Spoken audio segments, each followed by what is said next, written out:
औज़ुबिल्लाहिमिनश्शैतानिर्रजीम बिस्मिल्लाहिर्रहमानिर्रहीम अस्सलातु वस्सलामु अलैका या रसूलल्लाह व अला आलिका व अस्हाबिका या हबीबल्लाह।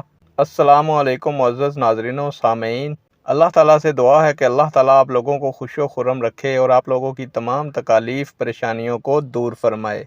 आज की वीडियो का अनवान है अच्छे कफन पर मुर्दा लोगों का फ़ख्र। उम्मीद करूंगा कि यह मालूमात आपके इल्म में इजाफ़ा फरमाएगी और आप इस वीडियो को शेयर करेंगे, चैनल को सब्सक्राइब करेंगे ताकि दूसरे लोग भी इस मालूमात से मुस्तफ़ीद हो सकें। प्यारे दोस्तों, बढ़ते हैं वीडियो की जानिब। प्यारे दोस्तों, हज़रत जाबिर रज़ियल्लाहु ताला अन्हो ने फरमाया कि रसूलुल्लाह सल्लल्लाहु अलैहि वसल्लम ने फरमाया, अपने मुर्दों को अच्छा कफन दो, बेशक कब्रों में वो आपस में फ़ख्र करते हैं और एक दूसरे की ज़ियारत करते हैं। अल्लामा शामी रहमतुल्लाह अलैह फरमाते हैं, ज़ियारत अगरचा रूह के लिए होती है लेकिन रूह को जिस्म के साथ ताल्लुक़ होता है।